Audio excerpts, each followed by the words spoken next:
नमस्कार मित्रांनो, संजय गांधी निराधार योजना ज्यांचे पैसे डीबीटी झाले नसल्यामुळे जमा झाले नव्हते त्यांच्यासाठी मोठे अपडेट। नमस्कार मित्रांनो, अखेर लाभार्थ्यांची प्रतीक्षा संपली। राज्य सरकारच्या माध्यमातून मोठी आणि आनंदाची बातमी, डीबीटी मार्फत थेट बँक खात्यात पैसे जमा होणार आहेत। जर तुम्ही संजय गांधी निराधार अनुदान योजना किंवा श्रावणबाळ सेवा राज्य निवृत्ती वेतन योजना या योजनेचे लाभार्थी असाल किंवा भविष्यात लाभ घेण्याचा विचार करत असाल तर ही माहिती तुमच्यासाठी खूप महत्त्वाची आहे। त्यामुळे हा व्हिडिओ शेवटपर्यंत नक्की पहा। 7 फेब्रुवारीला एक GR आला। महाराष्ट्र शासनाच्या सामाजिक न्याय व विशेष सहाय्य विभागाने महत्त्वाचा निर्णय घेतला।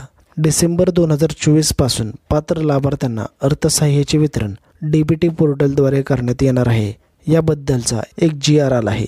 लाभार्थ्यांची संख्या आणि निधी वितरण। संजय गांधी निराधार अनुदान योजना व श्रावणबाळ सेवा राज्य निवृत्ती वेतन योजना लाभार्थ्यांची संख्या 29,77,250 इतकी झाली आहे।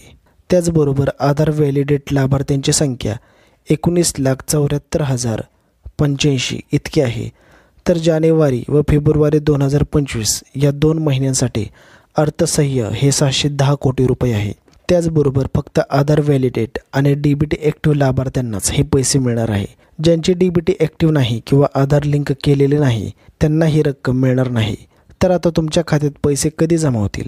राज्य सरकारकडून निधी वितरित केला जात असून लवकरच पात्र लाभार्थ्यांच्या खात्यात पैसे जमा होणार आहेत। पण त्यापूर्वी तुम्ही डीबीटी ॲक्टिव्ह केले आहे का नाही? जर तुमची डीबीटी ॲक्टिव्ह नसेल किंवा आधार लिंक नसेल तर तातडीने तुमच्या बँकेत जाऊन आधार लिंक करून घ्या आणि डीबीटी ॲक्टिव्ह करण्याची विनंती करा। हे पावले उचलल्यानंतर तुमच्या अकाउंटमध्ये पैसे नक्कीच जमा होतील। बाकी मित्रांनो, व्हिडिओ जर महत्त्वपूर्ण वाटला असेल तर व्हिडिओला लाईक करा, शेअर करा आणि चॅनेलला सबस्क्राईब करायला विसरू नका।